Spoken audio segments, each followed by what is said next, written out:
L'actualité est riche en faits divers ces temps-ci. Un flot continu de violences humaines non maîtrisées a entraîné la mort de différentes personnes et de différentes générations. Un jeune de 17 ans tué par balle par un policier, une personne âgée tuée devant chez elle parce qu'elle demandait de faire moins de bruit, un enfant de 2 ans qui a disparu. Et puis il y a aussi des émeutes qui se sont propagées sur tout le territoire national, détruisant n'importe quel bien au passage. Et presque simultanément, on assiste à des phénomènes climatiques incontrôlables, comme des grêlons gros comme des boules de pétanque, qui détruisent les toitures des habitations, ou encore, par endroits, des températures extrêmes de 40 degrés ou plus, frôlant la survie. Et comme si cela ne suffisait pas, les médias français en rajoutent avec un nouveau record de faillite pour les entreprises qui vient d'être battu au premier trimestre de 2023. Et devant les larmes d'un entrepreneur qui a tout perdu, un présentateur de la télé nous souhaite de passer de bonnes vacances, en veillant toutefois à ne pas mettre n'importe quelle crème solaire, car un grand nombre d'entre elles sont fortement cancérigènes. Alors, n'y a-t-il pas là, sérieusement, matière à s'inquiéter ? En fait, face au chaos, il y a 2 sortes de personnes. Celles qui ont peur des grandes épreuves, qui voient un fatalisme désastreux. Elles pensent au fond d'elles-mêmes ne pas être en mesure de les affronter et d'en sortir victorieuses. Elles se voient alors en lutte perpétuelle avec leurs angoisses, et elles font tout pour ne pas perdre le moral face aux conséquences fatales qu'elles risquent de vivre. Et entre parenthèses, parmi ces personnes, des croyants nombreux prient pour que leur enlèvement ait lieu avant que cela soit trop dur à vivre. Et puis, il y a l'autre catégorie de personnes, ce sont les optimistes. Elles le sont en apparence en tout cas. Elles préfèrent enfouir leur peur et se convaincre qu'une bonne étoile veille sur elles et que Dieu ne détruira ni la planète ni les personnes pieuses. Elles se raccrochent au fait que l'homme a toujours trouvé les solutions pour se sortir de tous les pièges et au final de progresser. Et puis dans cette catégorie, il y a ces personnes qui ont peur, mais qui transcendent cette peur ainsi. Elles ont appris à aimer les grandes épreuves, pas forcément parce qu'elles sont optimistes, mais parce qu'elles croient que les épreuves sont le moyen de se mesurer à elles, et c'est le moment de démontrer leur supériorité et celle de leur groupe d'influence. C'est le moment d'étaler au plus haut leurs connaissances, leurs capacités, leur puissance. Elles se persuadent qu'un nouveau règne arrive et qu'ils en seront les principaux instigateurs. Et ces personnes-là font le pari fou que les épreuves les feront encore gravir les échelons du succès et de la gloire. Elles ont ce fameux adage collé à leur bouche, ce qui ne nous tue pas nous rend plus forts. Puis il y a Molière aussi qui disait presque la même chose, il disait que plus grand est l'obstacle et plus grande est la gloire de le surmonter. Mais j'oubliais qu'il existe une 3e sorte de personne. Une sorte de personne qui n'attend rien de l'épreuve, qui n'espère rien d'elle et qui ne la redoute pas non plus. Cette personne, elle est dans 1 Thessaloniciens 3:3. Que personne ne fût ébranlé au milieu des tribulations présentes, car vous savez vous-même que nous sommes destinés à cela. Tiens, destinés aux tribulations. Ouah, le destin d'un croyant, son sort est comme celui du croyant de ce port grec de Thessalonique, c'est celui de vivre des tribulations. Quelle est cette sorte de personne de nos jours qui croit dans ce destin sans être dans un état dépressif ? Combien de chrétiens pensent que les tribulations sont bénéfiques et qu'elles arrivent parce que c'est leur sort à eux ? Bien peu, je pense. Je vous parlais dans mon dernier message du fatalisme. Un croyant n'a pas une foi fataliste, c'est vrai. Il doit sans cesse veiller à ne pas tomber, et s'il commet des fautes, il doit veiller à se laver d'elles rapidement pour garder son vêtement propre. Et son travail de réconciliation, c'est une réalité quotidienne. Mais le fatalisme s'exerce néanmoins dans ce domaine si peu enviable que sont les fortes épreuves. Et où est cette sorte rare de personne fataliste qui a placé sa foi en Dieu ? Où est-elle ?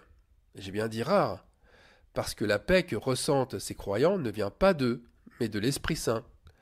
Et cette 3e catégorie de personnes n'est pas convaincue, intellectuellement, qu'agir de la sorte, c'est le meilleur comportement. Non, elle est calme, elle est sereine, elle est confiante, parce qu'elle ne redoute pas la tribulation. Elle sait que la grande épreuve, elle est pour elle aussi. Regardez Actes 20, 23.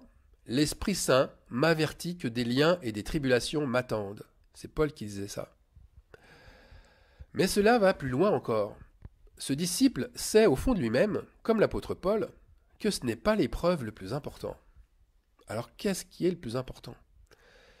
Eh bien, c'est ma réaction au moment où la tribulation me touche, sans que je m'y sois préparé, sans que je ne l'ai vue venir frapper à ma porte, parce qu'elle arrive, et elle arrive sans crier gare.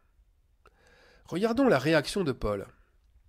Et vous-même, vous avez été mes imitateurs, et ceux du Seigneur, en recevant la parole au milieu de beaucoup de tribulations.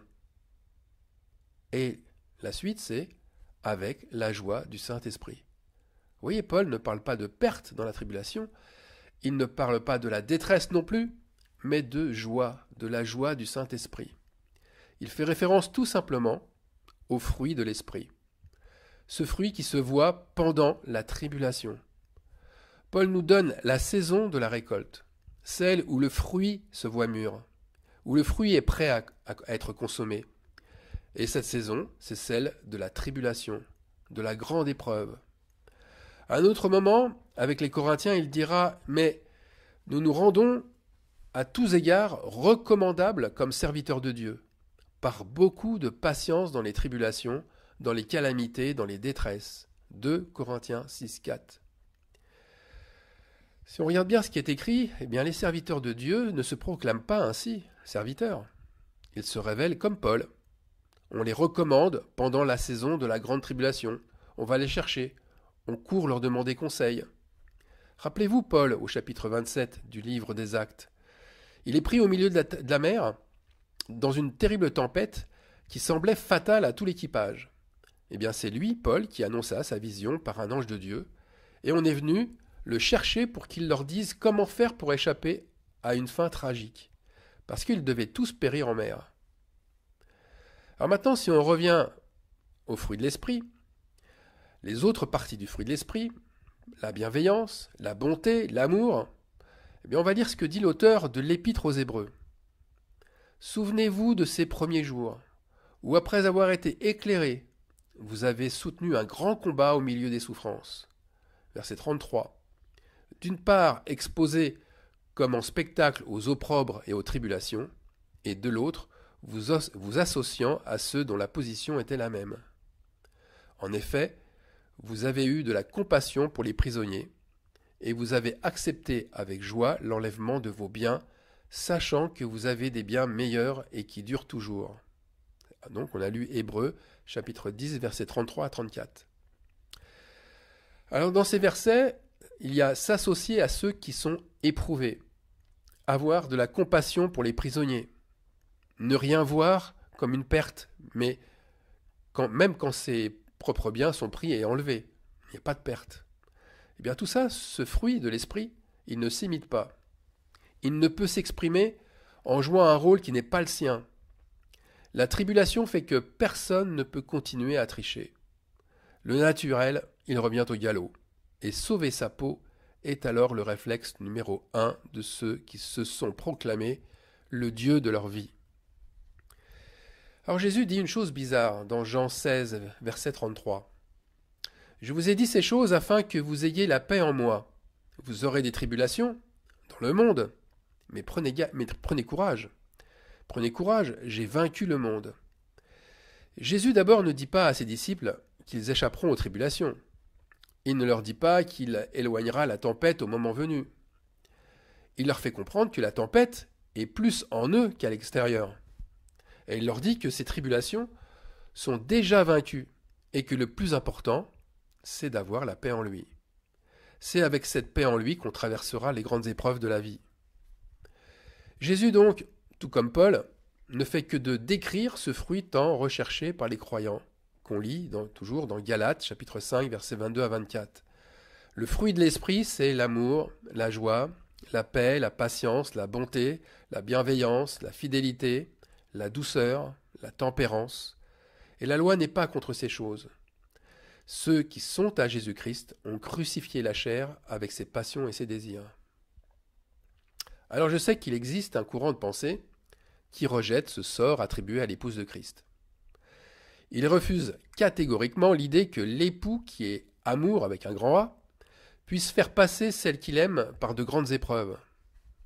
Aucun bon mari ne voudrait faire du mal à sa propre femme. Au contraire, il lui ôterait les obstacles s'il le pouvait. Et comment croire dans ce cas que Dieu nous abandonnerait à ce mauvais sort? Mais voilà, posons-nous les vraies questions. Pourquoi Dieu, qui nous donne la vie éternelle, ne nous la donne pas, ne nous la donne-t-il pas à l'instant en supprimant la mort à ses saints? Pourquoi la mort doit être considérée comme un gain, une porte obligatoire pour la résurrection? Dieu ne change pas cette fatalité. Elle est pour tout être humain sans exception. Alors pourquoi devrait-il diminuer les épreuves des saints, les enlever même? Dans le même esprit, pourquoi Dieu a-t-il laissé alors Abraham prendre son fils et l'amener jusqu'au sommet du mont Moria pour le sacrifier? A-t-il ôté les épreuves de Joseph, fils d'Israël? L'a-t-il protégé de la trahison de ses frères? L'a-t-il empêché d'être vendu comme esclave en Égypte? A-t-il empêché le peuple hébreu de se révolter contre Moïse dans le désert? Etc., etc. Toutes ces tribulations ont été traversées par des hommes de Dieu selon le cœur de Dieu. Ils ont été au bout de leur foi. Là aussi, la crainte de la tribulation, elle rend aveugle et elle fait perdre le but de la foi, qui est d'être parfait comme notre Père céleste est parfait. Ceux qui pensent que Dieu ne laissera pas ses fils traverser les grandes tribulations, bien ils pensent ainsi car ils n'ont pas crucifié leur chair. Ils ne prient pas « Père, que ta volonté soit faite », mais ils prient eux, en tout cas ils prient en eux, que cette coupe s'éloigne de moi si c'est possible. Ils en sont encore à l'étape où leurs désirs sont les vrais bergers de leur existence. Seule la nouvelle naissance, celle d'en haut, peut nous faire traverser les terribles épreuves, comme lui, Jésus-Christ, l'a fait avant nous, en nous montrant un chemin de gloire. La gloire de l'épouse, elle ne peut se différencier de la gloire du Fils de Dieu. Et c'est dans la souffrance que cette gloire prend vie. C'est lorsque notre sang est sur le point de couler que notre valeur de disciple se révèle en plein jour. Le nier, eh bien, c'est encore renier le sacrifice divin. C'est ne pas vouloir marcher dans les pas de Christ.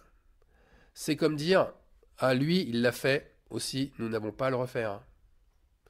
Or, comment pourrons-nous être semblables à lui? Comment le Père peut-il adopter un Fils qui ne renonce pas à lui-même jusqu'à accepter toute épreuve venant de lui? Il n'y a pas une épreuve qui n'ait été permise sans que notre Père le sache. On va lire 1 Corinthiens 10, 13.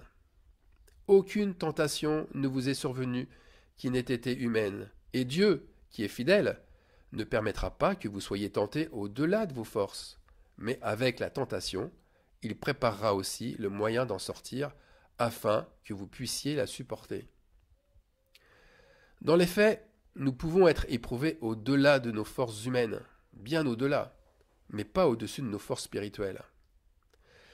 Ces forces spirituelles, d'ailleurs, nous permettent de sortir de l'épreuve, alors que si nous nous fions qu'à nos forces humaines, eh bien nous succombons fatalement. Jésus lui-même fut fortifié par un ange du ciel, alors que la tentation arrivait fortement. On lit ça dans Luc, chapitre 22, verset 43. Alors quelles sont ces forces humaines qui nous précipitent vers le bas? L'idolâtrie.